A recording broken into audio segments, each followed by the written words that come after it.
Hola, ¿qué tal? ¿Cómo están? Bienvenidos y bienvenidas a esta edición de Mitad de Semana, este espacio donde nos reunimos todos los miércoles para hablar sobre los temas que están siendo tendencia. Hoy vamos a hablar con una economista para saber cómo nos afecta este tema de la pandemia desde este ámbito y también con una connacional que retornó al país en un vuelo privado. Así que sin más preámbulos voy a saludarle ya a mi primera entrevistada, Verónica Serafini.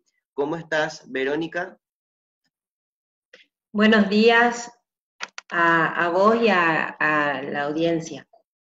Muchas Muy bien. gracias por aceptar esta invitación y quería preguntarte, bueno, sabemos de hecho que esta situación de la pandemia nos afecta en lo sanitario, en el ámbito de los derechos humanos, pero también en lo económico fuertemente. ¿Cómo nos toma a Paraguay específicamente en el ámbito económico? ¿Por qué tuvimos que hacer un préstamo? ¿Cuál es un poco el escenario actual desde el punto de vista económico, Verónica? Bueno, nosotros venimos como país con muchos años de crecimiento económico, eh, casi 2 décadas de crecimiento económico, unas 10 años de una década de alto crecimiento económico para lo que es, para los estándares internacionales.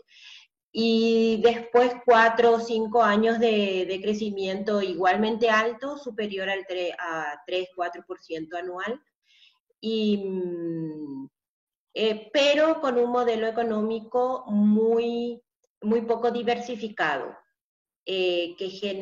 con muy poca capacidad para generar empleo formal, poco diversificado y con muy poco impacto en el fisco. Esas características las estamos viendo, las consecuencias las vemos hoy en el sentido de que el Estado le fue difícil apoyar al sector al trabajo, al trabajador, porque solamente el 20% está formal y hubo que buscarlo, crear todo un sistema, mientras que en los países europeos, por ejemplo, todo ese apoyo a las empresas y al trabajo, al trabajador o trabajadora, se vehiculizó por la vía de la seguridad social. Y lo otro es que, bueno, nos estamos endeudando porque después de casi 2 décadas de crecimiento económico, Paraguay no estaba en condiciones de financiar con recursos genuinos o con impuestos una, las consecuencias. De hecho, ya veníamos endeudándonos mucho desde hace 5 años eh, para aumentar la infraestructura del país y para pagar la deuda, porque la deuda que tomamos en los últimos países fue progresivamente aumentando la proporción de deuda destinada al pago de la deuda, porque justamente no estamos pudiendo pagar las deudas anteriores. Y ahora, ¿te parece que ese contexto, esa coyuntura económica tiene que ver con el tamaño del Estado? Porque a veces se habla de que para solucionar los problemas tenemos que achicar el Estado, o sea, achicar seguramente la cantidad de funcionarios, pero ¿pasa por ahí la solución o son otras las maneras? Bueno, el tamaño del Estado se mide con una proporción con respecto al PIB y hay 3 indicadores que más o menos se manejan a nivel internacional. Uno es la presión tributaria. Uno puede asumir que cuanto mayor presión tributaria, mayor tamaño del Estado. El segundo es la cantidad de funcionarios públicos con respecto al total de funcionarios públicos o el gasto de funcionarios públicos con respecto al PIB. Y el tercer indicador, donde nosotros también tenemos datos, es el valor o la proporción de las contrataciones públicas con respecto al PIB. En cualquiera de esos indicadores, nosotros estamos ubicados entre los más bajos de América Latina y del mundo. Es decir, el problema no es el monto o el tamaño del Estado, sino con qué nos comparamos. Y en el caso de los tributos, claro, cuando nosotros comparamos por qué tantos tributos se van a los salarios de docentes y personal de blanco, porque cobramos poco, no porque tengamos muchos docentes ni mucho personal de blanco. Y eso se está viendo hoy. Imagínense que llevamos 3 meses tratando de equipar al sector público, y no es solamente un problema de corrupción, es un problema de que no teníamos sistema de salud.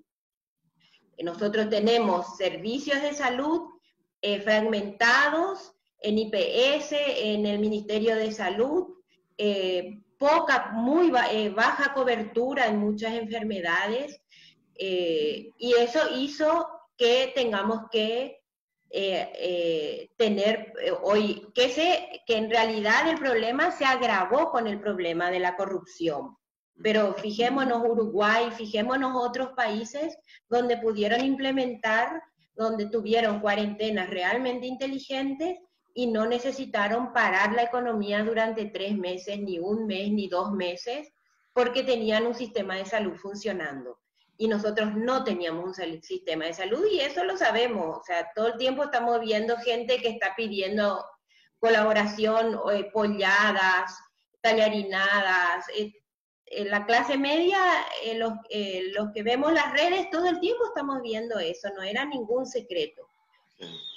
Igual es como que se agrava en realidad, porque ya era así hace mucho, tenías un pariente con alguna enfermedad y la solución era esa, las polladas, las rifas, lo que fuera, y por supuesto que ahora más bien se agrava. Ahora mencionaste un punto que me parece muy interesante, el PIB. El PIB y la cuestión de salud. ¿Cuánto es lo...? Bueno, para empezar, yo sé que va a sonar como muy básico, pero es bueno recordar qué es exactamente el Producto Interno Bruto, cuánto es lo ideal que deberíamos destinar para salud y cuánto lo hacemos en la práctica. Bueno, nosotros, el Producto Interno Bruto es lo que el país produce al año. Ese es un indicador muy básico que lo seguimos usando para algunos indicadores, pero no es un indicador que nos muestra, aunque sea alto. Paraguay de hecho es un país de ingreso medio alto, pero tenemos 25%, un cuarto de la población en pobreza, 40% por encima de la línea de pobreza, pero una parte muy importante de ese 40% de pobreza que no era pobre antes del coronavirus, probablemente ahora se haya empobrecido, y tenemos encima un 20% de clase media sin seguridad social tampoco. O sea, es una clase media muy vulnerable. Eso hace que el PIB sea un indicador que haya que tener mucho cuidado con usarlo. Dicho eso, o sea, nosotros tenemos que usar el PIB más otros indicadores, estos otros indicadores de seguridad social que tienen más que ver con el bienestar, porque si el PIB se produce, se genera riqueza, pero la riqueza no se redistribuye, que es uno de los problemas que tiene Paraguay, un PIB alto no es indicador de bienestar ni de desarrollo, mucho menos. Nosotros en Paraguay, en general, en términos de gasto social, ya sea salud, educación, estamos por debajo de los estándares internacionales. Nosotros estamos gastando alrededor de la mitad de lo que deberíamos invertir en salud y en educación, en protección social, en vivienda prácticamente no tenemos inversión, en agua potable, y así que tenemos que hacer un esfuerzo casi de duplicar lo que estamos invirtiendo para garantizar mejores condiciones de vida, si queremos llegar al promedio latinoamericano. Ahora, si aspiramos a países que han conseguido salir de donde estaban, que como Paraguay hace 30 años o 40 años atrás, necesitamos hacer un mayor esfuerzo, más que el doble. Perfecto. Por último, Verónica, quiero pedirte dos cositas. Una reflexión sobre qué podríamos hacer a más para mejorar el ámbito de la salud. Igual ya estuviste mencionando que sería duplicar prácticamente la inversión del PIB. Y por otra parte, una reflexión sobre cómo abordar estas cuestiones por el préstamo que hicimos de 1.600 millones de dólares. Saltaron denuncias de corrupción, etcétera. ¿Cómo abordamos todos estos inconvenientes, Verónica? Yo me voy a restringir más al tema económico-social, porque ahí hay temas que son políticos, en términos de la corrupción en salud o donde sea. Sin una reforma del Poder Judicial, por ejemplo, ahora otras personas deberían opinar sobre qué tipo de reformas que hay que cambiar para reducir la impunidad. Reformas legislativas, o sea, con un parlamento ayer votó por institucionalizar la mentira en las declaraciones juradas. Bueno. Algo tenemos que cambiar ahí para tener un parlamento que valga la pena. Al margen de eso, que yo no puedo opinar, no soy jurista ni estoy en el debate de los cambios político-legales para el Poder Judicial y para el Poder Legislativo, hay gente que lo puede hacer mejor que yo. Lo que puedo decir con respecto al sistema de salud es, en primer lugar, integrar el sistema de salud. Tenemos un sistema de salud fragmentado, con muchos recursos dispersos, con un alto gasto de bolsillo en Paraguay, es decir, la gente tiene que salir a gastar de su bolsillo cuando se enferma, por lo tanto, el que tiene dinero accede a salud y el que no tiene dinero se puede llegar a morir de su enfermedad, siendo una enfermedad previsible y curable.